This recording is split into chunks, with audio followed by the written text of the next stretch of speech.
श्यामलकोमलाङ्गं सीतासमारोपितवामभागं पाणौ महासायकचारुचापं नमामि रामं। एक बहुत सुंदर रामचरितमानस के सुंदर कांड का ही प्रसंग है, विभीषण जी की शरणागति। और अभी इस समय श्री रामानंद जी सागर द्वारा जो धारावाहिक दूरदर्शन पर प्रसारित किया जा रहा है, जो उनके निर्देशन में बनी है, तो उसको देख करके लोगों के मन में राक्षस राज रावण के परिवारी जनों के प्रति बड़ा अनुराग हो रहा है। कई मेघनाथ की पितृभक्ति सराह रहे हैं, तो कई कुंभकर्ण का भ्रातृ स्नेह सराह रहे हैं। तो मुझे लगा कि ये जरूरी है, और कई विभीषण जी को गद्दार कह रहे हैं, घर का भेदी कह रहे हैं। तो मैंने सोचा आज ये जरूर इस विषय पर बोलते हैं। तो आइए हम लोग थोड़ा सा उससे पहले 2 मिनट हरिनाम संकीर्तन कर ले, फिर विभीषण जी पर मैं कुछ चर्चा करूंगा। हरे राम राम राम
जब श्री विभीषण जी ने रावण को समझाया, क्या कहा?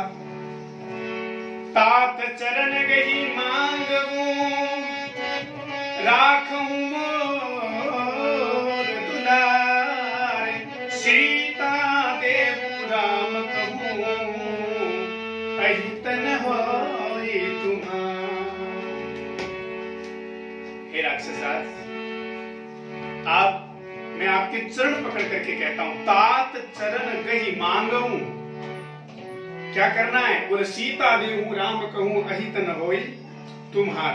तुम जानकी जी को लौटा दो। तो भगवान कैसे हैं? बोले वो शरण गए रघुनंदन नहीं त्यागे असुर निकंदन। शरण गए हुए को भगवान कभी त्यागते नहीं, चले जाओ। इतनी बात कही तो रावण क्या बोला? अरे मुझे समझा रहा है? शठ शत मिलु जाए कि नहीं कहूं नीति। जाकर के उन तपस्वियों को नीति समझा। मेरे यहां तुम्हें नीति समझाने की कोई जरूरत नहीं है। अब आप समझना, एक बात बहुत बड़ी गूढ़ है। शठ मिलु जाए कि नहीं कहूं नीति को क्यों कही? क्योंकि रावण कहता है कि आप उन्हें नीति समझाओ। क्यों? क्योंकि उसने आपको नीति समझाई। क्यों? क्योंकि जब हनुमान जी महाराज रावण के दरबार में थे तो उस समय दूत मारने के लिए जब रावण उद्यत हुआ तो विभीषण जी ने क्या कहा? दूत मारना ये नीति नहीं है। तो बोले उस दूत से तेरी मिली भगत है, क्योंकि उसने पूरी लंका जला दी पर तेरा घर नहीं जलाया। इसलिए ऐसी नीति तुम उन्हीं से जाकर के कहो, वहीं जाओ। अच्छा, हनुमान जी भी जानते हैं। देखो, हनुमान जी ने रावण को 4 प्रकार से समझाया। रावण ने तो सीधा कह दिया कि बंदर ने तुम्हारा घर बचाया है और तुमने बंदर को बचाया। तुमने मारने से मना कर दिया, इसलिए उसने तुम्हारा घर बचा दिया। तो सुंदर कांड में 4 नीतियों का प्रयोग किया हनुमान जी ने। कौन कौन सी? पहली नीति 4 प्रकार की, साम, दाम, दंड और भेद। ये 4 प्रकार की नीति है। तो साम माने होता है समझाना। तो समझाया कैसे? हाथ जोड़ करके बोले विनती करहूं जोरी कर रावण, सुनहु मान तजी मोर सिखावन। विनती करहूं जोरी कर रावण, सुनहु मान तजी मोर सिखावन। देखी तुम्हें निज कुले ही जाई, ब्रह्मति भजहु भगत भयाई। देखूं तुम्हें निज कुले ही जाई, ब्रह्मति भजहु भगत भयाई।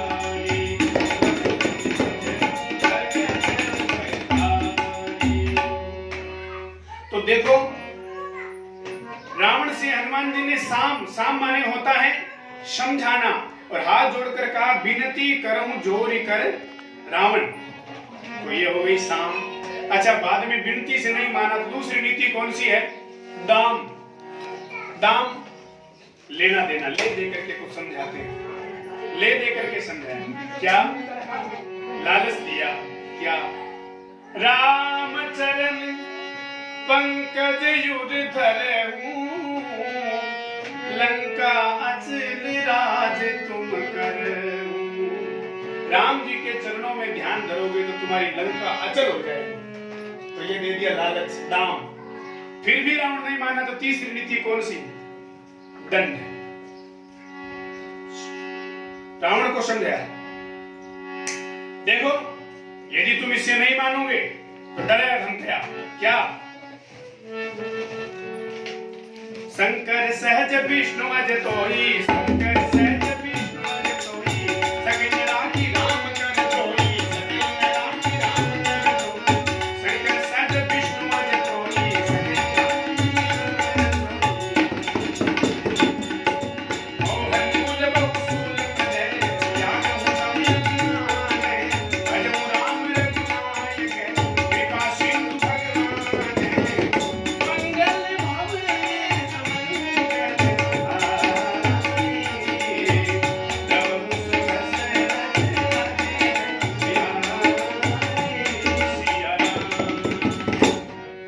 तीसरी, डराया धमकाया। शंकर सहज विष्णु अज तोहि, सकिन राखी राम कर द्रोही। राम जी से द्रोह करने वाले को न शंकर जी बचा सकते हैं, न ब्रह्मा जी, न विष्णु जी, कोई नहीं बचा सकता। तो साम दाम दंड तीनों से जब रावण नहीं माना तो चौथी चीज क्या? भेद डाल दिया। क्या भेद डाल दिया? भेद ये डाल दिया कि देखो विभीषण जी मुझे बचा लिए हैं, इसलिए मैं विभीषण जी का घर बचा दूंगा। तो रावण के मन में ये हो जाएगा कि ये वानर के साथ मिला हुआ है, और हनुमान जी जानते हैं जब विभीषण जी का अपराध करेगा, विभीषण जी पर क्रोधित होगा, तो भगवान अपने आप इस दुष्ट का कल्याण कर देंगे, क्योंकि जो अपराध भगत कर करही राम रोष पावक सो जरही। भगवान कहते मेरा अपराध भले ही कर दे, पर कोई मेरे भक्त का अपमान कर दे तो मैं सहन नहीं करता। मैं भगतन को दास भगत मेरे मुकुटमणि अहम भक्त पराधीन यशोदंत युवत विजय साधु हृदयो भक्ते भक्त जनप्रिय। मैं भक्तों के अधीन हूं। दुर्वासा आदि ऋषि इस बात को अच्छी तरह जानते हैं। तो ये भेद डाल गए। हमारे गुरुदेव कहते थे वेद विरुद्ध महीसुर साधु सशोक किए सुर लोक उजाड़ो। रावण ने इतना किया, सशोक किए सुर लोक उजाड़ो। और कहा कहूं तीय हरि तब हूं करुणा निधि कोप न धायो। इतना किया फिर भी भगवान ने कोप नहीं किया अपनी पत्नी हरली को भी। और कहा कहती है हरि तब हूं हरि करुणा निधि कोप न धार्यो। तो सेवक छोड़ते छाड़ी क्षमा तुलसी राख्यो राम स्वभाव तिहारो। अरे तोल्यो न ताप तलो दस कंदर जो न विभीषण लात को मारे।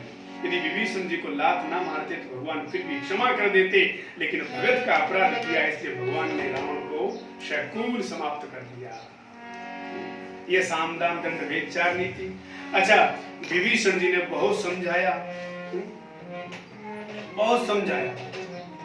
अच्छा, एक बात और भी है, विभीषण जी शिष्य किसके? हनुमान जी के। और हनुमान जी क्या विनती कमजोरी कर रहा है, हनुमान जी ने भी समझाया। अब विभीषण जी भी बहुत समझा रहे हैं। सीता देऊ राम कहूं अहित न होई तुम्हार। तुम जानकी जी को लौटा दो, तुम जानकी जी को लौटा दो। तो सठ मिलु जाए तिनहु कहूं नीति। ऐसा कह करके अस कहीं की निश्चित चरण प्रहार। रावण ने लात मारी। लोग कहते हैं विभीषण जी रावण को छोड़कर गए। एक बात को नोट कीजिए, विभीषण जी छोड़कर नहीं गए, बल्कि रावण ने ही विभीषण को लात मारकर घर से निकाल दिया। तो लात मारी तो विभीषण जी महाराज फिर भी प्रणाम करते हैं। क्यों?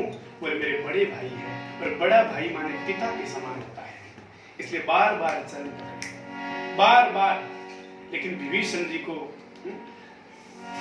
मन में लगा कि अब मैं भाई है तो भले ही चलो कोई बात नहीं, पर बार बार का आप मान जाओ, आप मान जाओ। बहुत समझाया लेकिन फिर भी नहीं माने। अंत तो गत्वा धक्के देकर के लात मार करके निकाल दिया। तो अब विभीषण जी समझ गए क्या? झूठे रिश्ते झूठे नाते किसका कौन हुआ है। झूठे रिश्ते झूठे नाते कब बाजी उल्टी पड़ जाए जीवन एक जुआ है। कब बाजी उल्टी पड़ जाए जीवन एक जुआ है।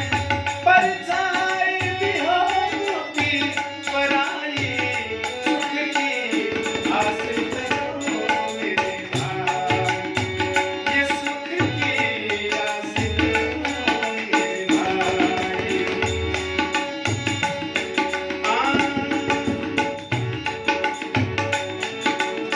होता कभी महाभारत कभी बनती है रामायण। होता कभी महाभारत कभी बनती है रामायण। कभी कंस और कभी रावण ही पे आते हैं नारायण। कभी कंस और कभी रावण ही पे आते हैं नारायण। कभी कृष्ण कभी रघुराई। कभी कृष्ण कभी रघुराई। सुख की आस करो मेरे भाई। ये सुख की आस करो मेरे भाई। सुख की आस करो मेरे भाई। विभीषण जी समझ गए झूठे रिश्ते झूठे नाते किसका कौन हुआ है, पर कब बाजी उल्टी पड़ जाए जीवन एक जुआ है। लात मारी घर छोड़ दिया। अस कई ने सी चरण प्रहारा। ऐसा कहकर लात मारी। अब ध्यान देना बात, विभीषण जी कहते में बैठ गई, लात नहीं बैठी, बात बैठ गई। इसलिए जब सभा त्यागते हैं तुलसीदास जी क्या कहते हैं? अस कहीं चला विभीषण जब, क्योंकि अस कहीं की ने सी चरण प्रहारा। तो अस कहीं चला विभीषण जब ही आयुहीन भय सब, तब ही पीछे से सबकी आयु शेष हो गई। लेकिन जब रावण के चरणों ने ठोकर मारी तो उन चरणों की याद आई। किसकी? बोले ये चरण तो ठोकर मारते हैं पर वो चरण कभी तजते नहीं है, कभी किसी का त्याग करते नहीं हैं, इसलिए उन चरणों की याद आ गई। और विभीषण जी, एक बात और भी है, ये लात मारने वाले हैं ना जितने भी है सब अपने ही है। विभीषण जी को लात मारी रावण ने, भाई है।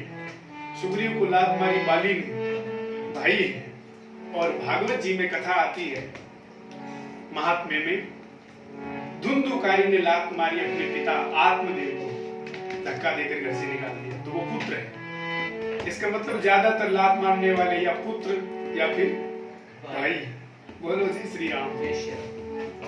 अब विभीषण जी महाराज जा रही हैं मन में सोचते हुए कि भगवान मुझे कैसे अपनाएंगे। और एक बात मैं आपसे निवेदन कर दूं, विभीषण जी ने नहीं छोड़ा। वो तो कह रहे हैं, हमको जग ने ही खुद छोड़ा, हमको जग ने ही खुद छोड़ा, हमने तो इसमें रहने का किया प्रयत्न न थोड़ा, अरे हमको जग ने खुद छोड़ा। समझाने पर नहीं माना, मन मस्तानी घोड़ा, गया है कड़ी भूल जब लगा तिरस्कार का कोड़ा, रे ये जग ने खुद छोड़ा, हमको जग ने खुद छोड़ा। पर धन्य है विभीषण जी, मैंने पहले भी कहा है, वो हनुमान जी की शिष्य है, क्योंकि हनुमान जी उन्हें राम मंत्र देकर गए हैं। इसलिए तो तुलसीदास हनुमान चालीसा में कहते हैं, तुमरो मंत्र विभीषण माना है। और मंत्र देने वाला कौन? गुरु। और लेने वाला कौन? शिष्य। इसलिए हनुमान जी गुरु, जय जय जय हनुमान गोसाई कृपा करो गुरु, और विभीषण जी हो गए शिष्य। तो हनुमान जी पर लात मारी किसने? जब नगर में पूंछ जलाई और नगर में घुमाया हनुमान जी को, तो वहां पर क्या लिखा है? नगर फेरी पुने पूंछ प्रजारी, और नगरवासी लात मार रहे हैं। लेकिन हनुमान जी पूरे लोगों की लात सहकर भी धैर्य में, क्योंकि वो तो रामचंद्र जी का कार्य करने आए हैं। तो यहाँ पर विभीषण जी कह रहे हैं कि चलो हनुमान जी को तो प्रजा ने लात मारी, हम तो उनके शिष्य है, कम से कम राजा ने तो मारी, हमें तो राजा ने लात मारी है, कोई बात नहीं। और श्री विभीषण जी महाराज उसी समय चले गए। अद्भुत यह संसार, यहाँ पर कोई किसी का सगा नहीं। अद्भुत यह संसार, यहाँ पर कोई किसी का सगा नहीं। फिर भी कौन है ऐसा जिसका दिल दुनिया में लगा नहीं। फिर भी कौन है ऐसा जिसका दिल दुनिया में लगा नहीं। सभी समझते सभी जानते, किंतु न कहना कोई मानते। सभी समझते सभी जानते, किंतु न कहना कोई मानते। अपना बनाकर अपनों से अपना अपनों से किसने आया लगा नहीं। अद्भुत ये संसार, यहाँ पर कोई किसी का सगा नहीं, कोई किसी का सगा नहीं। सभी समझते सभी जानते, किंतु न कहना कोई मानते। अपना बनाकर अपनों से ही किसने खाया दगा नहीं। अद्भुत यह संसार, यहाँ पर कोई किसी का सगा नहीं। तो विभीषण जी ने लंका छोड़ दी उसी समय। इसलिए कोई ये न कहे, वो लोग ना समझे, वो मूर्ख है तो ये कहते घर का भेदी लंका ढाए। विभीषण जी ने असत्य को छोड़कर सत्य का साथ लिया। विभीषण जी ने प्रपंच छोड़कर परमार्थ का साथ लिया। विभीषण जी ने इस झूठ को छोड़ करके, इस माया को छोड़ करके मायापति का आश्रय लिया। विभीषण जी महाराज ने जगत छोड़ करके जगदीश्वर का आश्रय लिया। वो आज के बाद में मुड़ गए। इसलिए विभीषण जी सच्चे संत है। कोई ये ना कहे विभीषण घर का भेदी है, विभीषण सच्चे संत है। क्यों? क्योंकि भगवान की तरफ वही बढ़ता है जो सच्चा संत है। दुनियादारी को भगवान की तरफ जाने से जाने में फुर्सत नहीं है। ये तो कोई संत ही जा सकता है। इसलिए विभीषण जी महाराज चले और ये कहकर गए, धोखा देकर नहीं गए। लोग कहते ना चले गए, विभीषण जी ने वहां बिल्कुल कहा, राम सत्य संकल्प प्रभु और सभा काल बस तोरी, मैं रघुवीर शरण अभय जाऊं देह पूजनी। हे रावण, तुम्हारी सभा काल बस हो गई है। मैं सत्य संकल्प लेकर कहता हूं, राम सत्य संकल्प प्रभु सभा काल बस तोरी, क्योंकि मैं रघुवीर शरण अब जाऊं देह पूजनी कोरी। मैं तो रघुनाथ जी के शरण में जा रहा हूं। इसलिए दो प्रमाण है रामायण के अंदर। हनुमान जी लंका गए तो सेतु की जरूरत नहीं पड़ी, और विभीषण जी रामादल आए तो सेतु की जरूरत नहीं पड़ी, क्योंकि हनुमान जी के मुख में मुद्रिका है और मुद्रिका पे राम नाम लिखा है, और विभीषण जी के हृदय में भगवान का चिंतन है। वो ये कहते हुए जा रहे हैं क्या, अपने प्यारे राम अपने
राम।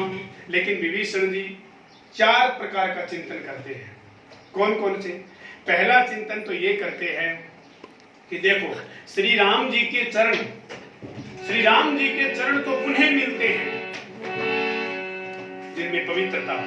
जे पद जनक सुता उड़लाए, ध्यान देना इन पंक्तियों में, जे पद जनक सुता उड़लाए, जानकी जी को लेकर के आए भगवान। क्यों? क्योंकि जानकी जी पवित्र है, निर्मल है, पवित्रता की मूर्ति है मां जानकी। क्योंकि उसने रावण के वैभव को तिनके के समान ठुकरा दिया। तृण धरी ओट कहती वैदेही, सुमिरी अवधपति परम तिनके की भांति ठुकरा दिया। इसलिए मां जानकी पवित्रता की प्रतिमूर्ति है। पवित्रता तुम्हारा नाम जानकी है। ठीक है, अब ध्यान देना, सीता जी को मिले, क्योंकि सीता जी के बारे में लिखा है, जा सुकृपा निर्मल पति पावन। अब दूसरी तरफ विचार किया, नहीं नहीं, सीता जी को वो चरण मिले हैं तो वो चरण एक और को भी मिले हैं। कौन? बोले कपट कुरंग संग धर धाए।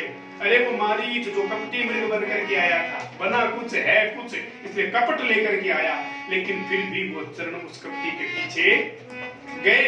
इसका मतलब एक तरफ श्रेष्ठता के शिखर पर समासीन पवित्रता की मूर्तिमान जानकी है, तो एक तरफ नीचता की निम्नगामी वृत्ति मारीच है, लेकिन मिले दोनों, चरण दोनों को मिले। दूसरी तरफ और देखो, वो हर उर्सर सरोज पद जेहि अहो भाग्य में देखिए उनके, वो चरण शंकर जी को मिले, क्योंकि शंकर जी से बड़ा कोई वैष्णव नहीं है। भागवत जी में लिखा है वैष्णवा नाम यथा संभव, श्री शंकर भगवान परम वैष्णव है, तो उनको मिले हैं। क्योंकि जिन्होंने कामदेव को जला दिया, काम का शिवधम शिव तीसर नयन उगारा चितवत काम भयो जरी छारा, तो कामदेव को जला दिया, लेकिन वो चरण काम को जलाने वाले शिव जी को मिले हैं। लेकिन वो चरण काम के रूप में इंद्र के द्वारा छद्म वेश धारण करके गौतम जी का अहिल्या पर आक्रमण किया, उस अहिल्या का वहां पतन हो गया, तो पत्थर बनी हुई अहिल्या को भी तो मिले हैं। वो चरण यदि शिव जी को मिले हैं तो अहिल्या को भी तो मिले हैं।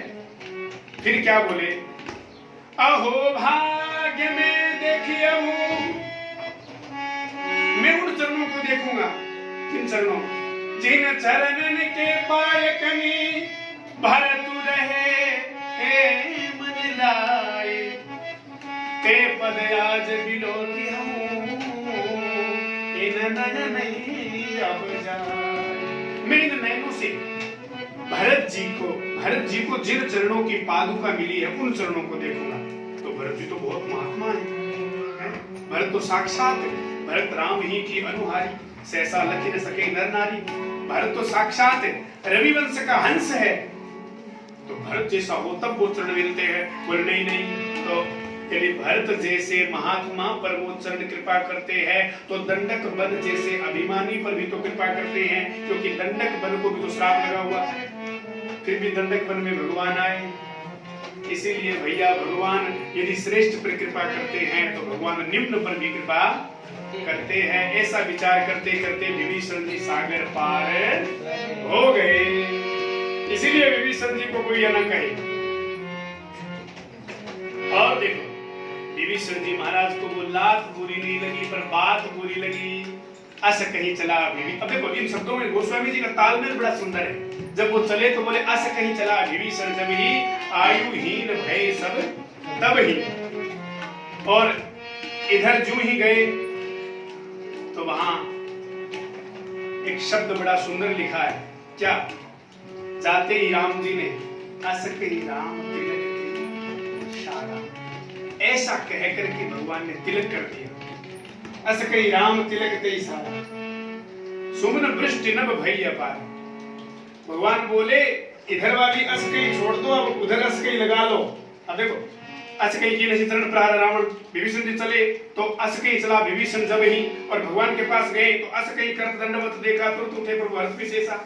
अस कहीं फिर तो फिर भगवान ने जब तिलक किया तो क्या बोले? अस कहीं की नहीं चरण, अस कहीं राम तिलक ते सारा, सुमन वृष्टि नभ भई। बोले उधर वाली अस कहीं निकाल दो, इधर वाली अस कहीं धारण कर दो। लेकिन एक बात और है, जब विभीषण जी आए तो विभीषण जी को सुग्रीव ने देखा और भगवान से क्या कहा? बोले प्रभु देखिए आप, प्रभु आवा मिलन दशानन भाई, दशानन का भाई आ रहा है। तो भगवान बोले आने दो, क्या फर्क पड़ता है? अरे दशानन का भाई है। या दशानन क्यों कहा? दशानन इसलिए कहा कि रावण के 10 मुंह है।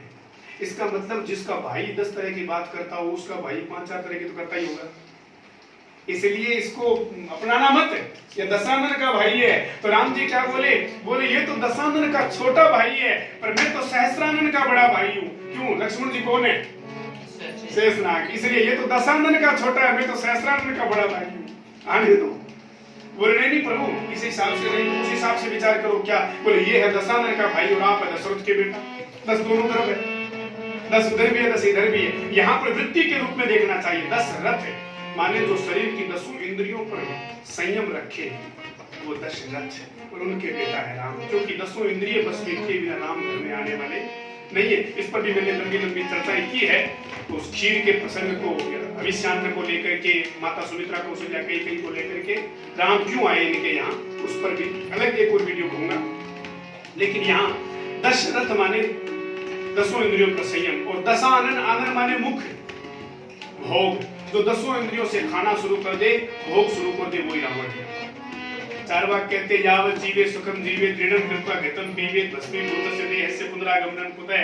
बोले जब तक जियो सुख से जियो, कर्जा लेकर घी पियो, मर जाओगे कौन आता है देखने के लिए। लेकिन ये बात नहीं है। एक कवि कहते काका हाथ रसी, बोले क्या काका कविराय नाम कुछ रोशन कर्जा, और मरना तो है ही, कर्जा लेके मर जा। लेकिन ये वृत्ति हमारी नहीं है, ये राक्षसी वृत्ति है। इसीलिए दशानन का भाई दशरथ परिवार में कैसे मिलेगा। तो क्या गजब की बात कही प्रभु राघवेंद्र ने। बोले हनुमान ये दशानन का भाई नहीं है, तो बोले तुम्हारा भाई है। बोले मेरा कब से हो गया। बोले जब तुम लंका में गए और तुमने विभीषण को ये कहा, तब हनुमंत कहा सुनो भ्राता, देखी हूँ जानकी, उसी दिन से ये तुम्हारा भाई हो गया। इसलिए अब इसे मेरी शरण में आने दो। और भगवान ने विभीषण जी को शरण में ले लिया। तब तक सुग्रीव ने एक बात और कही, बोले रुको रुको रुको, शरण में मत लो। बोले क्यों। बोले शायद ये इसलिए आ रहा है। बोले भेद हमारे लिए सटावा। अरे भेद हमारे लेन सटयावा, मोहि असबावा। ये भेद हमारे लेन सटयावा, मोहि असबावा। ये भेद हमारे लेन सट आवा, राखी बांध मोहि अस भावा। शायद हमारा भेद लेने के लिए आया है। अब सुनना, भगवान हनुमान जी की तरफ देख करके बोले कि सुग्रीव जी क्या कह रहे हैं, हमारा भेद लेने के लिए आया है। हमारा भेद लेने के लिए आया है। अच्छा भाई एक बात बताओ, हमारा भेद कौन लेता है। भगवान का भेद लेना दुनियादारी को फुर्सत है। तो बोले हमारा भेद कोई संत ही लेता है। क्यों। क्योंकि रामायण में लिखा है यद्यपि ब्रह्मे अखंड,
कोई संत लेता है। अच्छा हनुमान जी की तरफ देखने का मतलब एक और भी है।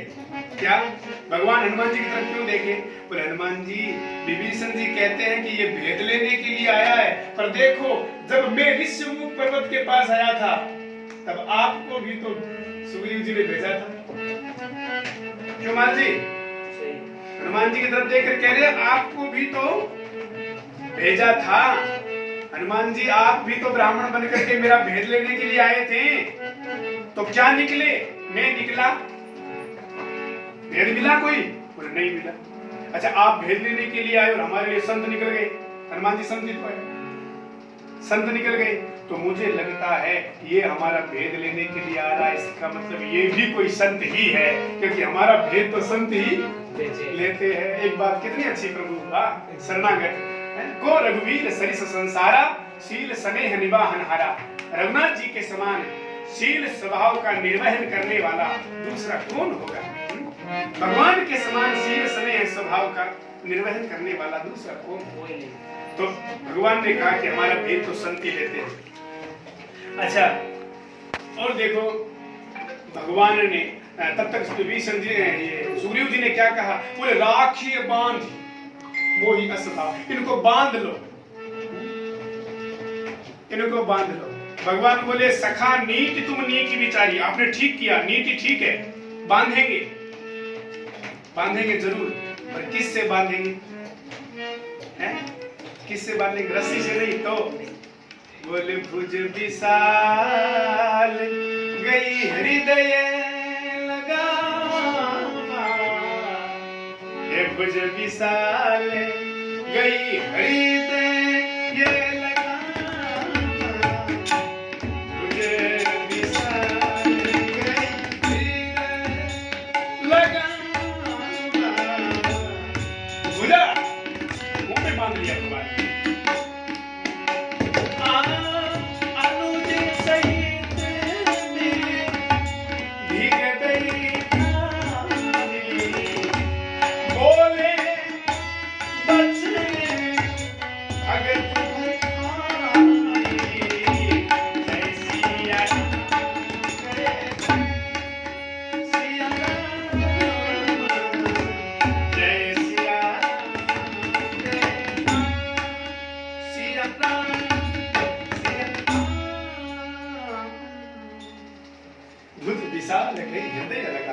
बांधेंगे जरूर, पर रस्सी से नहीं, इन भुजाओं से बांधेंगे। इसलिए भगवान ने विभीषण जी को हृदय से लगा लिया। और उसी समय मानस में लिखा है, हनुमान जी महाराज गदगद हो गए, सुनि प्रभु वचन हर्ष हनुमाना, शरणागत वत्सल भगवाना। प्रभु आप शरणागत वत्सल हो, प्रभु आप शरणागत वत्सल हो, क्योंकि यहाँ हनुमान जी महाराज विभीषण जी को लेकर के आए हैं, क्योंकि पहले वो मंत्र देकर आ गए थे, लंका गए थे उस समय। इसीलिए हनुमान जी जिसको मंत्र देते हैं उसको भगवान कभी त्यागते नहीं है, क्योंकि राम जी के चरणों से दो लोग जुड़े हैं। और उनका रामायण में लिखा है क्या, बोले बड़े भागी अंगद हनुमान, चापत चरण कमल विधिमान। हनुमान जी और अंगद जी बड़भागी है, क्योंकि ये दोनों भगवान के चरण दबाते हैं, दोनों ही भगवान की चरण सेवा करते हैं। इसलिए आपको सुनकर आश्चर्य होगा, भगवान ने लंका भी इन दोनों को क्योंकि दोनों चरण से जुड़े हैं और दोनों ही अलग अलग तरह की बात करते हैं। कैसी भगवान का संदेश जब रावण को सुनाते हैं हनुमान जी, तो वो तो हाथ जोड़कर कहते हैं, राम चरण पंकज पुर धरऊं, राम जी के चरण हृदय में धारण कर लो। क्यों? क्योंकि हनुमान जी संत है और संत शिक्षा देकर समझाता है। लेकिन जिस राजा के द्वारा दूत का, संत का संदेश सुनकर के दूसरा राजा ना समझे, तो फिर संतों का काम नहीं रहता, फिर तो सिपाही भेजना पड़ता है। इसलिए अंगद जी सिपाही है, हनुमान जी संत है, अंगद सिपाही है। काम दोनों ही संस्कृति को बचाने का करते हैं। इसलिए हनुमान जी ने समझा करके कोशिश करी, और समझाने से नहीं माने तो अंगद जी ने पांव रोक करके, बल दिखा करके कहा कि कोई है आपकी सभा में तो मेरा पांव उठा दे, फिर ही राम सीता में हारी, मैं सीता जी को ये छोड़ करके राम जी से वापस चला जाऊंगा। लेकिन अंगद जी का पांव नहीं उठा। जब रावण झुका तो अंगद जी ने खुद ही हटा लिया। रावण बोला, अरे भाई जब पीछे हटाना था तो मुझे झुकाया क्यों, और जब झुका ही दिया तो पांव हटाया क्यों? अंगद जी बोले, बस यही सिखाना था। क्या? बोले झुकना मेरे पांव में सीख लो और चरण राम जी के पकड़ सीख लो यहाँ, और चरण राम जी के पकड़ लो। तो ये गुरु है जो अपने चरणों में झुकाना सिखा दे और चरण राम जी के पकड़ा दे। तो दोनों ने ही राम जी के चरण पकड़ाए। इसलिए मेरा इस वीडियो के माध्यम से खास कर ये निवेदन रहेगा सब लोगों से कि भैया विभीषण जी के विषय में कोई अनर्गल वार्ता न करे, अपने मनमुखी तरीके से फालतू की बातें ना करें। विभीषण जी भगवान के परम भक्त है, परम वैष्णव है, और आप विभीषण जी का अपमान निंदा कर रहे हो, इसका मतलब ये बहुत बड़ा अपराध कर रहे हो और राम जी की रोषाग्नि में जल करके समाप्त हो जाओगे। इसलिए कभी भगत की निंदा मत करो, क्योंकि भगत के ऊपर जब हिरण्यकश्यप ने खड़े उठाया तो भगवान पत्थर से प्रकट हो गए। इसलिए ऐसा कोई न करे। मेघनाथ का और ये सब कुंभकर्ण का भ्रातृ प्रेम और ये पितृ स्नेह है। अरे दुष्ट का साथ दे रहे हैं सब लोग, सब पापात्मा है, सब दुराचारी है। कदापि नहीं करना चाहिए सर। और हो सका तो मैं एक वीडियो रावण के ऊपर भी डालूंगा, जिसमें मैंने 14 प्रकार के रावण की चर्चा करी है। रावण एक नंबर का वेद विमुख है, एक नंबर का वाम मार्गी है, एक नंबर का शराबी है, एक नंबर का स्त्री हरण करने वाला है। रावण एक नंबर का वेद विमुख है, मांसाहारी है। जितने दुर्गुण होने चाहिए सब प्रमाण में वाल्मीकि रामायण और तुलसीकृत रामायण से आपको दूंगा। इसलिए आपको अपना आइकॉन बनाना है, अपना कोई आदर्श मानना है तो बहुत है और भी। भगवान वेद व्यास जिन्होंने वेदों की रचना करी, 6 शास्त्र 18 पुराण। भगवान परशुराम जिन्होंने अधर्म के विरुद्ध लड़कर के धर्म की स्थापना करी। भगवान ऋषि भी हमारे बड़े श्रेष्ठ महर्षि गौतम जिन्होंने न्याय शास्त्र की रचना करी है। और भी कई ऐसे ऋषि मुनि महात्मा हुए हैं। आप उन्हें अपना आदर्श मानिए, इन वेद विरोधी राक्षसों को नहीं। इसलिए मेरा आपसे हाथ जोड़कर निवेदन है, और ये वीडियो ज्यादा से ज्यादा लोगों को आप शेयर करें और हमारे YouTube चैनल को भी सब्सक्राइब करें। और इसके माध्यम से आपको प्रत्येक जानकारी रामायण के पात्रों पर, रामायण के प्रसंगों पर, मानस की चौपाइयों पर, सब तरह की जितनी मुझसे हो सकेगी मैं गुरु कृपा से आपको उपलब्ध कराऊंगा, सबसे साझा करूंगा। जय सिया राम, जय जय सीताराम।